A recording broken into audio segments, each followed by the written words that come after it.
yang turun nih. Nah, untuk sektor yang mengalami penurunan paling besar dibandingkan sektor lainnya itu ada di IDX Property nih di 1,27%.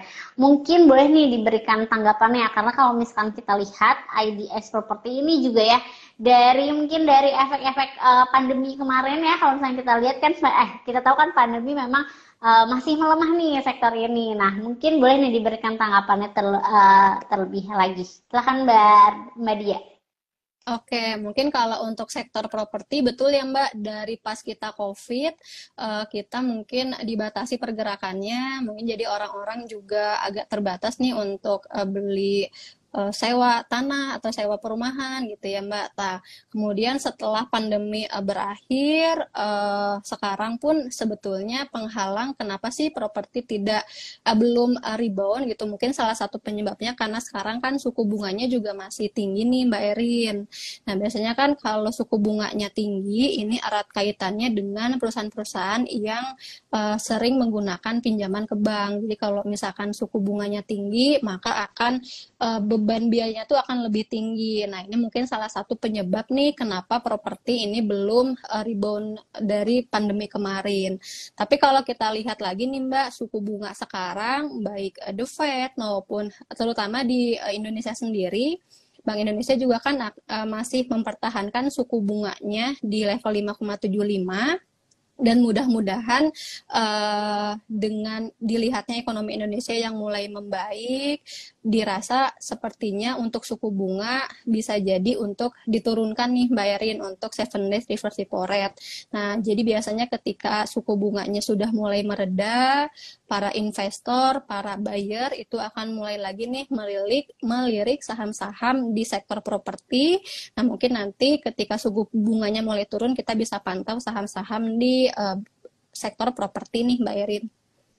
Oke, jadi mungkin mungkin pemantauannya masih lebih diperbanyak kali ya Mbak ya, lebih ditahan-tahan juga nih terhadap sektor properti ini meskipun memang ada beberapa sektor, ada beberapa berita juga mungkin terkait pembangunan IKN dan lain sebagainya, tapi kayaknya kalau untuk ke propertinya masih jauh ya, mungkin masih di sektor yang membangunnya dulu ya Mbak ya. Betul, Oke. Mbak Erin. Mbak, saya coba bacakan pertanyaan dari Sobat IDX yang sudah masuk nih terkait IHSG. Apakah sampai akhir tahun ini bisa tembus nih ke 7.000? Mungkin boleh nih diberikan tanggapannya. Oke, kalau untuk sampai akhir tahun, tim analisnya Mandiri Sekuritas itu memproyeksi bahwa IHSG sampai ke 7180 Mbak Erin. Jadi bisa sampai ke atas 7.000. Mudah-mudahan akhir tahun nanti tercapai Mbak di atas 7.000. Betul ya. Amin, amin, amin. Oke, nah itu satu pertanyaan. Saya bacakan lagi deh satu pertanyaan lagi dari Sobat IDX nih. Ternyata ini masih tentang IHSG juga nih. IHSG akan rebound kah? Mungkin boleh diberikan tanggapannya. Kalau misalkan kalau misalkan dilihat kan memang sekarang maksudnya udah rebound juga ya dibandingkan sebelum-sebelumnya nih. Tapi mungkin ke depannya apakah memang akan lebih lagi nih mengalami kenaikannya atau seperti apa? Atau mungkin di akhir-akhir tahun biasanya ada efek-efek yang bikin IHSG-nya melemah lagi, gimana nih Mbak? Oke. Mungkin Mbak Erin, saya khusus untuk di minggu ini dulu ya Mbak. Jadi ada beberapa sentimen nih yang mungkin nanti akan mempengaruhi pergerakan IHSG di minggu ini. Jadi minggu ini itu minggu yang cukup padat nih Mbak Erin karena hampir 8 bank sentral itu akan mengumumkan kebijakan terkait dengan suku bunganya. Kalau saya ambil salah 2 contohnya, itu ada dari Bank Sentral Amerika, The Fed, dan juga Bank Indonesia yang akan menentukan arah kebijakan suku bunganya nih Mbak. Jadi kalau untuk The Fed sendiri nanti besok sampai lusa itu akan menggelar meeting FOMC dan diprediksi The Fed ini masih akan mempertahankan suku bunganya di level 5,25 sampai 5,5%. Nah, diprediksi ini dilihat dari beberapa statement pejabat The Fed yang memperkirakan bahwa di bulan ini, bulan September, belum terlihat bahwa akan kenaikan lagi suku bunga. Dilihat dari inflasinya yang sudah mulai melandai nih Mbak, inflasi inti Amerika. Tapi sekalipun bulan ini ditahan, sebetulnya kebijakan suku bunga The Fed ini masih cukup ketat. Kenapa? Karena untuk inflasi sekarang di Amerika itu masih jauh di atas target inflasi di 2%. Mungkin bisa jadi antara Oktober atau November, The Fed akan menaikkan suku bunganya nih Mbak Erin. Kemudian kalau kita lihat dari Bank Indonesia sendiri, Bank Indonesia pun juga akan menggelar rapat Dewan Gubernur setelah meeting The Fed itu di tanggal 20 sampai 21 September. Dan dilihat dengan potensi bahwa The Fed masih akan hawkish atau masih akan ada potensi naikin suku bunga, maka BI pun juga diprediksi masih akan menahan suku bunganya nih Mbak di level 5,75 yang sekarang. Dan kalaupun ia dipertahankan, maka sudah 7 kali dalam RDGBI Bank Indonesia mempertahankan suku bunga acuannya. Nah, intinya jadi ketika Bank Sentral nih sedang melakukan meeting untuk kebijakan moneternya, maka biasanya market akan wait and see nih Mbak, maka akan wait and see, akan menunggu hasil apa nih yang diputuskan dari meeting tersebut. Jadi kalau misalkan ternyata nanti hasilnya The Fed dan juga BI sama-sama mempertahankan suku bunga, maka di bulan ini akan ada potensi bahwa IHSG akan menguat, akan berdampak positif, karena dilihat potensi suku bunga tingginya sudah mulai mereda. Tapi kalau misalkan ternyata The Fed-nya menaikkan suku bunga dan BI-nya tetap mempertahankan, maka akan terjadi koreksi jangka pendek untuk IHSG. Kenapa? Karena sekarang spread antara suku bunga Amerika dan suku bunga Indonesia itu sudah sangat tipis nih Mbak Erin. Jadi kalau misalkan si The Fed naikin suku bunga, itu spreadnya sudah hampir 0%. Nah, jika spreadnya sudah mulai tipis, akan ada potensi biasanya terjadi capital outflow dari market Indonesia ke market Amerika. Karena dirasa lebih menarik nih di pasar Amerika gitu Mbak Erin.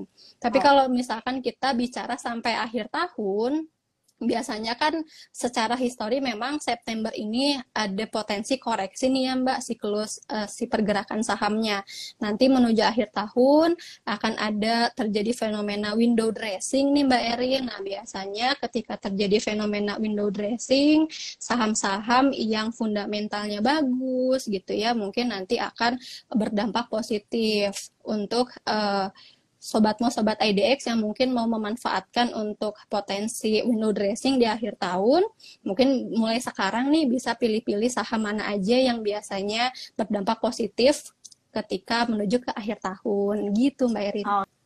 Oke, nah berarti mungkin tadi yang bisa di-highlight juga keputusan atau kebijakan yang akan dikeluarkan sama BI juga ya, karena mungkin itu juga akan berdampak nih ya. Jadi mungkin untuk sobat IDX juga bisa memperhatikan kira-kira kalau pasar modal juga sama nih, kalau misalnya ada kebijakan dari BI juga ikut dipengaruhi ya, jadi tetap di wait-and-see juga. Nah, saya izin bacakan juga pertanyaan yang udah masuk nih. Tadi kan sempat dibahas tentang IDX Basic juga nih. Mungkin ini mohon info di sektor, mohon di-review nih untuk di sektor ada di Koal. Kalau nggak salah masuk juga ya ke IDX Basic-nya sama emiten AMMN.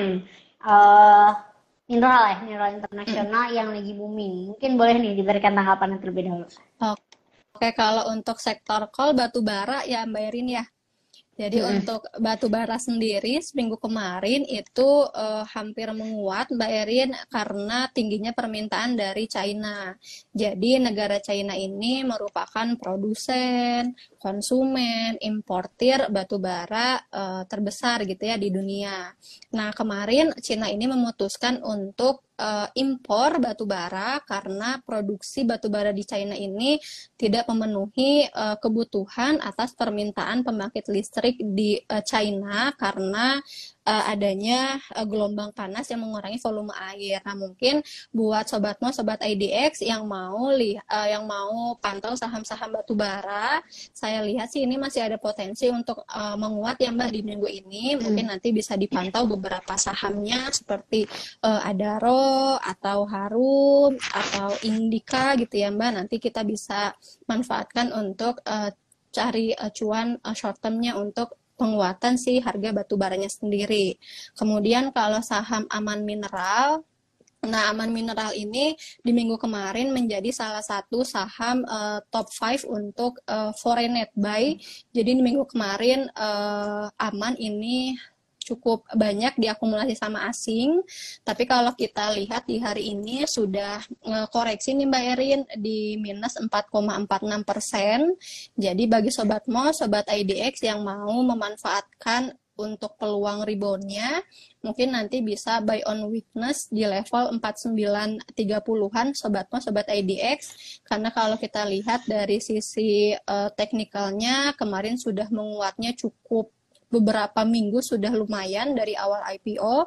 Nah, sekarang sempat terjadi koreksi. Mungkin kalau mau kita tunggu saja di buy on weakness ketika sudah mulai ada potensi untuk rebound kembali. Oke, jadi mungkin boleh ya dipantau nih tadi beberapa emiten yang memang tadi ada juga emiten yang lagi booming ya.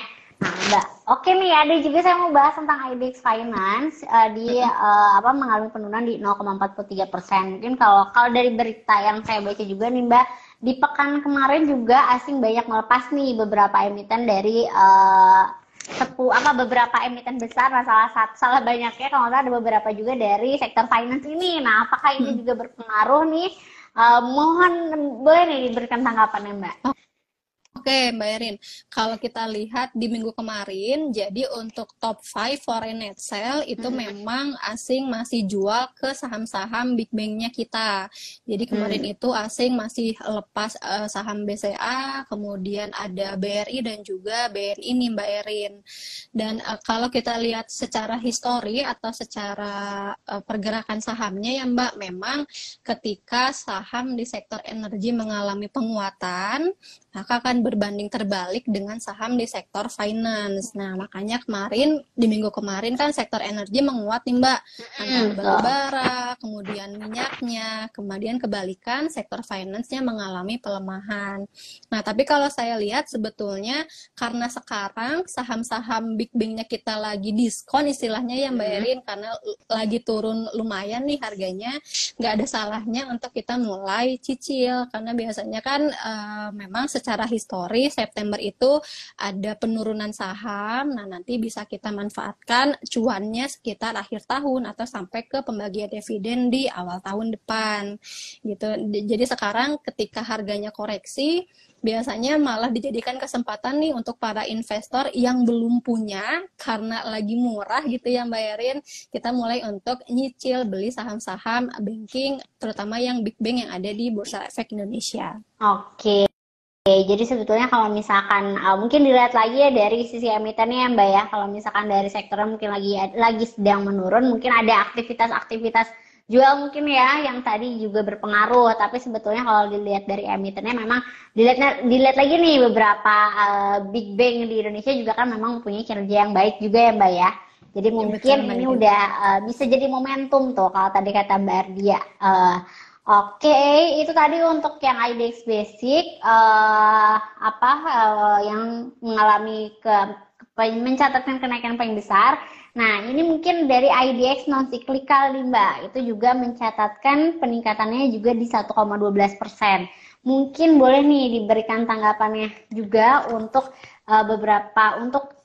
indeks di IDX non cyclical ini. Oke, mungkin kalau untuk IDX non-cyclical, saya ambil beberapa emitennya ya Mbak. Saya ambil beberapa contoh.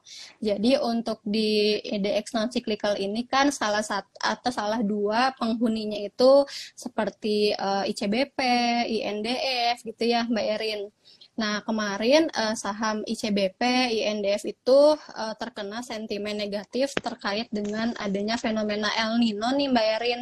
Karena kan biasanya kalau El Nino itu jadi gandum itu kering gitu ya Mbak. Nah, biasanya akan menjadi beban biaya nih untuk produksi si INDF maupun ICBP. Tapi selain dari negatifnya El Nino, sebetulnya sekarang juga kan kita mulai memasuki tahun pemilu ya Mbak Erin. Meskipun tahun pemilunya tahun depan, tapi udah mulai kerasa nih Mbak di semester 2 tahun ini. Nah, biasanya ketika kita memasuki tahun pemilu itu ada beberapa sektor yang mengalami tahun pemilu. Salah satunya sektor non-cyclical, karena biasanya kan ketika masuk tahun pemilu, partai-partai mungkin banyak yang kampanye ke warga-warga, mungkin nanti ada kasih sembako. Nah, itu juga menjadi salah satu penyumbang kontribusi untuk margin pendapatan dari si perusahaan-perusahaan non-cyclical seperti ICBP yang produksi mie gitu ya, atau mungkin anak usahanya ke Indofood gitu Mbak Erin. Oke.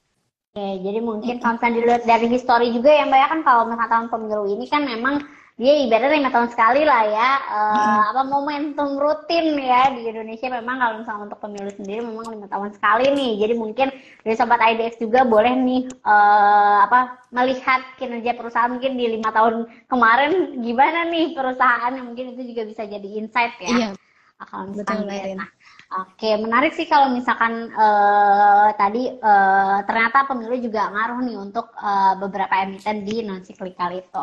Oke nih Mbak, saya mau bacakan pertanyaan dari Sobat IDX. Tadi kalau misalkan terkait perbankan, tapi ini pertanyaannya tentang perbankan digital nih. Gimana nih ya terkait perbankan digital? Saya punya Arto dan juga BRMS. Mungkin boleh nih diberikan tanggapan terlebih dahulu terkait emiten tersebut.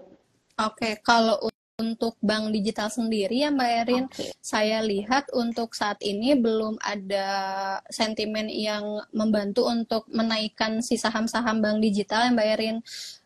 Kalau kita lihat saham Arto-nya pun juga saat ini secara teknikal masih cukup sideways, jadi geraknya tidak kemana-mana nih Mbak Erin.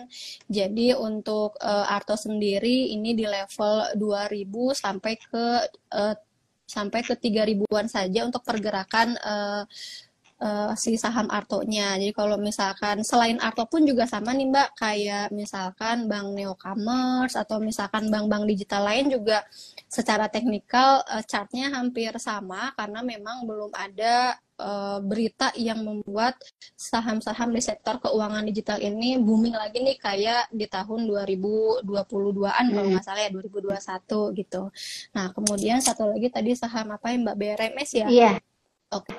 Oke, nah kalau saham BRMS sendiri ini cukup beberapa hari terakhir cukup ramai ditransaksikan nih Mbak Erin. Jadi kalau untuk secara teknikalnya sendiri BRMS juga masih dalam posisi yang uptrend. Kalau misalkan Sobat Mos, Sobat IDX punya saham BRMS, mungkin untuk target terdekatnya bisa ke level 220-an ya, 230 untuk saham BRMS-nya.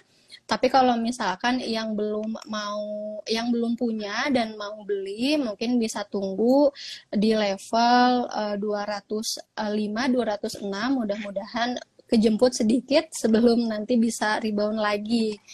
Oh ya Mbak Erin, mungkin sedikit informasi lagi nih Mbak Erin, ketika saya mungkin sebutin beberapa saham dari tadi ya, ada beberapa kode saham, itu sifatnya disclaimer ya Mbak Erin, jadi semua keputusannya nanti kembali lagi di Sobat Mo, Sobat IDX semua, bisa saja strategi saya berbeda dengan strategi Sobat Mo, Sobat IDX semua, jadi sebelum pemilihan saham, sebelum membeli saham, jadi betul-betul harus sesuai dengan strategi Sobat Mo, Sobat IDX semua. Nah, di sini mungkin saya kasih gambaran dari view yang sesuai dengan strateginya saya, gitu Mbak Erin.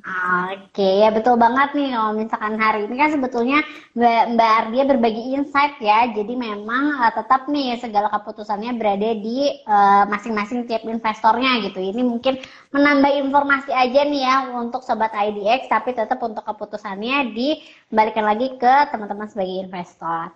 Oke Mbak, mungkin ini ada satu sektor lagi ya yang kita bahas untuk mengalami peningkatan kenaikan kemarin di 0,16 nih terkait dari IDX Infra.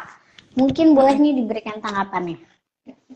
Oke, sebentar. IDX Infra itu kalau kita lihat juga saat ini, di hari ini beberapa saham yang masuk ke dalam sektor infrastruktur juga mengalami penguatan ya Mbak Erin, baik itu dari telekomunikasi, kemudian juga dari sarana tower gitu ya.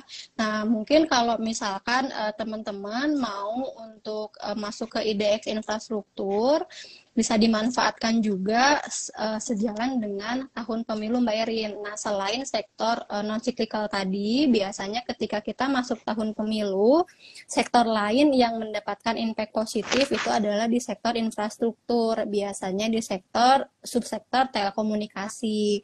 Biasanya kan ketika tahun pemilu berjalan, traffic data itu kan juga meningkat ya. Nah, kampanye ya. ketika kampanye mungkin banyak yang ngeblast gitu ya info-info terkait dengan calon-calonnya. Nanti mungkin bisa dipantau beberapa saham untuk di sektor telekomunikasi. Kalau mau mungkin salah satunya seperti Telkom atau Indosat, kemudian juga atau kalau dari sarana towernya itu mungkin bisa di Mtel atau bisa juga di towernya Mbak Erin. Kalau di infrastruktur, kemudian juga mungkin memasuki adanya proyek IKN. Nah, ini juga bisa dimanfaatkan nih buat saham-saham yang BUMN untuk di IKN, mungkin seperti Adikarya gitu ya. Sekarang juga sudah mulai ada potensi untuk rebound nih Adikarya, mungkin nanti bisa dipantau untuk sektor infrastruktur antara telekomunikasi, kemudian menara towernya atau juga dengan konstruksi untuk pembangunan di IKN. Gitu, Oke, nah mungkin ini juga sedikit menjawab ya pertanyaan dari Mbak Krisna Widianti terkait saham infra ya, tadi telekomunikasi juga sempat ditanyain, terus juga sama untuk pembangunan di IKN ya, mungkin ada beberapa mungkin perusahaan dari infrastruktur ya, biasanya memang ibaratnya langganan ya, mungkin ya jadi langganan produk program dari pemerintah juga mungkin itu boleh dipantau lagi ya Mbak ya. Betul Mbak Erin. Nah satu lagi Mbak untuk sektor yang mengalami penurunan ini mungkin boleh nih dibahas di IDX Health 0,76%. Nah, mungkin menurun di 0,76%. Mungkin boleh nih diberikan tanggapannya untuk IDX Health ini. Oke, kalau untuk sektor kesehatan, saya lihat setelah COVID kemarin belum ada berita yang membuat sektor kesehatan cukup ramai lagi ya Mbak Erin. Ya, betul. Jadi kalau kemarin ketika kita COVID, mungkin sektor kesehatan sedang booming itu antara rumah sakit atau mungkin alat-alat kesehatan. Tapi kalau saat ini saya lihat beberapa saham di sektor healthcare juga belum ada potensi yang rebound untuk gede gitu ya Mbak, potensi kenaikannya. Mungkin untuk healthcare sendiri nanti bisa kita pantau saja jika ada berita yang mungkin membuat perusahaan itu mendapatkan impact positif, nanti kita lihat untuk memanfaatkan pergerakan si harga sahamnya. Oke, nah tapi mungkin kalau misalnya memang saat ini sedang bergilir ya dari momentumnya ke sektor lainnya ya Mbak ya. Betul. Kalau misalkan pas tahun kemarin kan memang jadi salah satu sektor yang mendapatkan pengaruh yang positif juga ya karena adanya COVID kemarin gitu. Tapi mungkin sekarang bergilir nih ke sektor mana lagi yang memang sesuai dengan sentimen dan juga momentum saat ini. Oke, itu mungkin ya beberapa sektor yang kita bahas. Saya izin bacakan pertanyaan juga nih dari Sobat IDX yang sudah masuk terkait tadi, ini nih, saham di sektor gas apakah nanti akan terganti nih kalau misalkan dan batubara juga akan terganti ketika adanya beberapa transportasi mungkin dari listrik atau juga tenaga-tenaga lainnya dari listrik ini. Mungkin boleh diberikan tanggapan nih. Oke, kalau untuk kendaraan listrik itu ya Mbak, atau untuk sektor energi baru terbarukan, sebetulnya ini kan kebijakan dari Presiden Jokowi ya Mbak untuk zero emisi untuk Indonesia. Namun kalau saya lihat, meskipun Presiden Jokowi sudah mengumumkan terkait dengan kebijakan net zero emisi terkait dengan produksi gas maupun batu bara, itu tidak bisa langsung hilang 100% gitu ya Mbak, karena kan masih ada prosesnya gitu ya, hampir beberapa tahun. Nah, kalau saya lihat mungkin antara 2 tahun ke depan, batu bara ini masih akan ada prospeknya sih Mbak, maupun juga dengan gas untuk sebagai subsidiarisnya untuk si listriknya gitu. Oke. Nah, betul sih sebetulnya karena kan mungkin di transportasi akan terganti mungkin ya, tapi kan di masyarakat juga tidak akan nggak semua berganti ya, tetap ada beberapa segmennya mungkin ya yang masih tetap memerlukan bahan-bahan yang batu bara dan lain sebagainya ya. Jadi mungkin tidak akan langsung terganti ya Mbak ya. Jadi mungkin itu masih Iya, proses juga ya gitu. Jadi mungkin tadi kalau kata betul. Mbak Ardia itu masih punya apa ya, masih punya peluang lah ya, masih punya potensi nih untuk beberapa sektor tersebut. Kalau misalkan kita bahas juga tadi sektor energi atau sektor batu bara malah memang mempunyai sentimen yang lagi bagus juga Positif. ya Mbak ya. Lagi positif juga. Dan Oke. tambahan mungkin Mbak Erin, Boleh, boleh, boleh. ya. Ya, jadi untuk perusahaan-perusahaan yang ada di sektor batu bara, saat ini juga beberapa sudah mulai beralih nih Mbak produksinya dari batu bara ke energi listrik gitu ya. Ada yang bikin perusahaan untuk baterai listrik, ada yang bikin perusahaan untuk kendaraan listrik. Jadi mereka pun juga melihat nih ke depannya mungkin batu bara sudah akan ada yang lebih menarik, yaitu kendaraan listrik yang mereka juga akan beralih perlahan untuk ke produksi listriknya gitu Mbak Irin. Oke, jadi mungkin tetap ya perusahaan juga akan mengikuti nih pasarnya yang lagi apa ya, lagi akan datang itu seperti apa gitu. Pasti mungkin perusahaannya juga akan beradaptasi ya Mbak ya. Betul Mbak Irin. Oke. Nah, kalau misalnya itu beberapa sektor yang sudah kita bahas, kira-kira nih Mbak, kalau misalkan tadi kan selain dari BI, keputusan BI nih yang masih kita tunggu, kira-kira ada sentimen apa lagi nih di pekan ini yang mungkin bisa Sobat IDX dan juga Sobat MOS perhatikan nih untuk juga menjadi insight-insight untuk keputusan dalam berinvestasinya. Oke, mungkin kalau untuk di minggu ini yang paling utama itu ya Mbak kebijakan terkait dengan suku bunga beberapa bank sentral. Kemudian juga mungkin nanti kita lihat perkembangan harga komoditi itu antara batu bara maupun coal gitu, batu bara maupun minyak. Karena kalau kita lihat pun saat ini juga harga minyak dunia itu sudah naik itu hampir ke level tertingginya sejak 10 bulan terakhir. Jadi untuk saham-saham di sektor minyak dunia mungkin nanti Sobat Mo, Sobat IDX bisa pantau untuk di minggu ini. Tapi kalau untuk sentimen mungkin terkait dengan kebijakan suku bunga dan beberapa rilis data ekonomi di negara China dan juga negara Eropa sih Mbak Erin. Oke. Nah itu mungkinnya beberapa berita atau mungkin beberapa hal yang juga bisa diperhatikan sama Sobat IDX, dibaca lagi nih beberapa informasi, baik itu di dalam maupun di luar negeri. Nah oke, itu mungkin untuk sentimennya. Nah kira-kira kalau misalkan dari Mindset sendiri, boleh nih mungkin informasi menyampaikan terkait saham pilihannya, tapi tetap disclaimer on ya, itu tetap disampaikan lagi keputusannya ke teman-teman sebagai teman-teman investor, baik itu Sobat IDX dan juga Sobatnya. Oke, kalau untuk rekomendasi saham ya Mbak Erin, kita ini salah satunya ada di saham PGO. Jadi saham PGO ini adalah saham di sektor panas bumi. Jadi saham PGO ini juga baru listing di bulan Februari kemarin. Kalau kita lihat saat ini juga sudah menguatnya cukup signifikan, mungkin karena salah satu sentimennya bursa juga kan akan menyelenggarakan transaksi karbon ya Mbak Erin kalau nggak salah mulai bulan September. Nah, saham PGO ini adalah salah satu saham yang dapat impact positif dengan adanya perdagangan karbon nanti.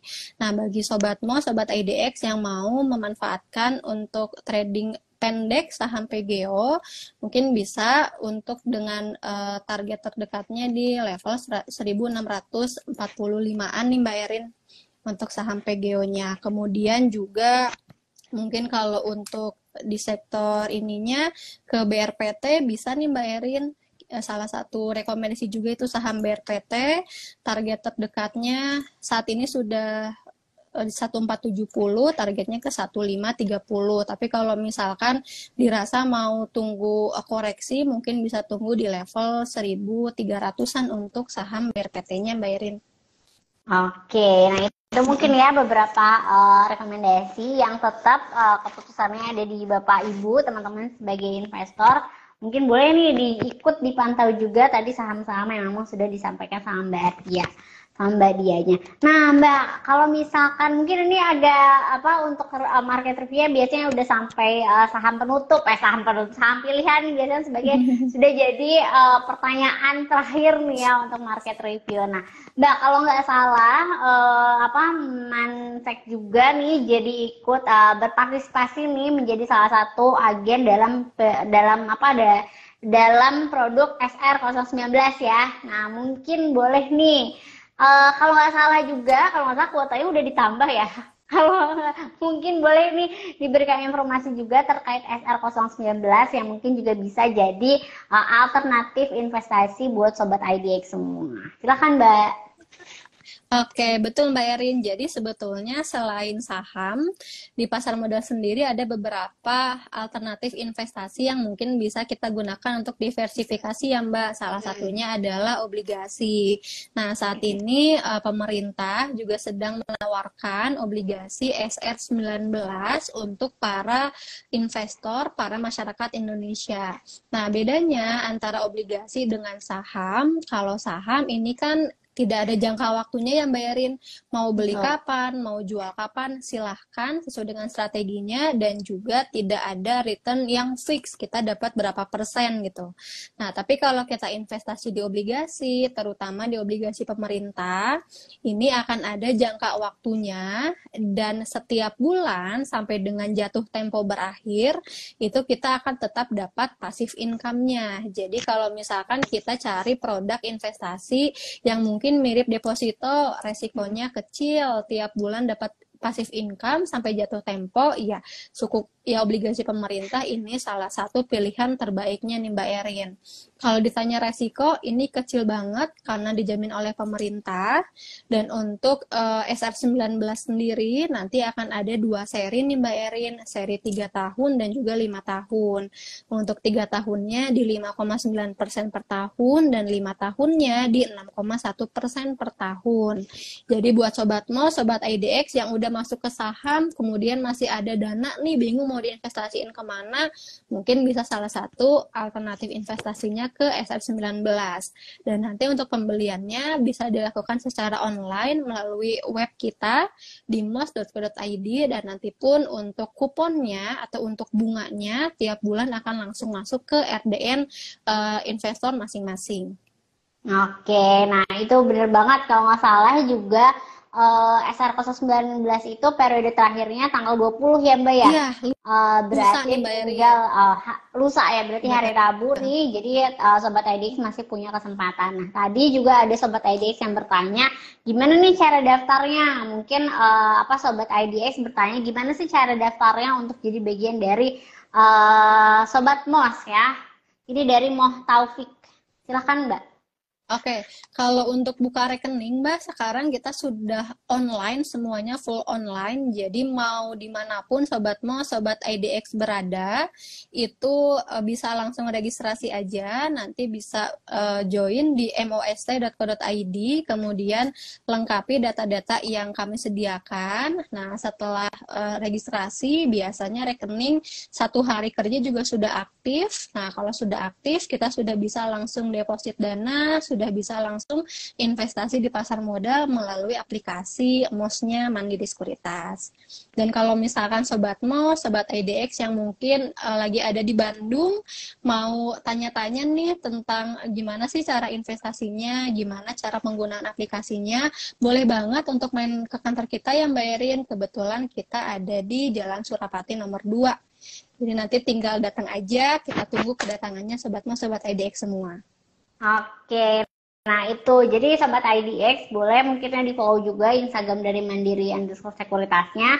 Di situ di bio-nya kalau nggak salah udah ada linknya juga, jadi boleh langsung daftar juga. Nah mungkin ada yang mau langsung datang ke kantornya buat bertanya lebih lanjut terkait aplikasi dari MOS dan juga informasi lainnya boleh langsung datang ke kantor Mandiri Sekuritas di Jalan Surapati tadi.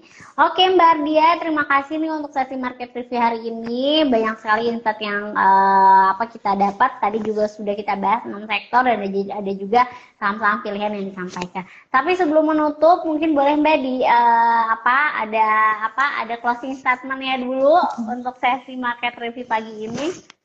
Oke, kalau untuk closing statement mungkin sekarang kan investasi sudah banyak banget pilihannya yang Mbak Erin, itu antara investasi yang real maupun investasi yang secara online. Nah, gak ada kata terlambat untuk mulai kita berinvestasi. Jadi kalau misalkan sekarang nih Sobat IDX atau Sobat MOS mungkin ada yang baru buka rekening aja tapi belum investasi, boleh untuk dicoba mulai investasi, karena kalau kita nggak coba, hanya dengar kata orang saja itu nggak akan mulai investasi dia Mbak Erin. Ya. Jadi untuk investasi di saham juga tidak ada kata mahal. Sekarang mau investasi saham lewat MOS itu juga sudah tidak ada deposit dananya, mau berapapun silahkan, tergantung nanti pilihan produk investasinya yang mana. Jadi ketika kita investasi di saham, itu juga kita selain investasi di produk, kita juga investasi ke diri sendiri. Jadi sebelum kita memulai untuk investasi, kita juga harus tahu dulu nih tujuan kita itu investasinya mau seperti apa. Karena nanti ketika kita sudah tahu strateginya seperti apa, tujuannya bagaimana, nanti akan membawa kita untuk ke pemilihan produk investasi yang cocok menurut kita. Mungkin seperti itu Mbak Erin. Oke, bener banget nih. Jadi sebetulnya tidak ada kata terlambat ya untuk memulai investasi. Investasi bisa dimulai dengan segera mungkin, dan pastinya juga jangan lupa investasikan diri teman-teman semua. Terima kasih Mbak Ardia untuk sesi market review hari ini. Mungkin kita akan ketemu ya nanti di live Q&A bareng sama Mandiri Sekuritas. Jadi untuk Sobat IDX dan Sobat MOS, kalau misalkan masih ada pertanyaan terkait pasar modal, investasi di pasar modal, boleh banget nanti bisa ajukan pertanyaannya via DM, nanti akan kita bacakan di sesi Q&A. Terima kasih banyak Mbak Dia untuk sesi hari ini. Sehat selalu untuk Mbak Dia, Sobat MOS, dan Sobat IDX dimanapun. Selamat beraktivitas kembali, selamat memulai minggu di hari ini. Semoga selamat melanjutkan aktivitasnya lagi. Sehat selalu Mbak Dia, terima kasih. Terima kasih Mbak Erin, sehat-sehat. Oke. Sehat. Kita tutup ya untuk sesi market review-nya pada pagi hari ini. Wassalamualaikum warahmatullahi wabarakatuh. Waalaikumsalam warahmatullahi wabarakatuh.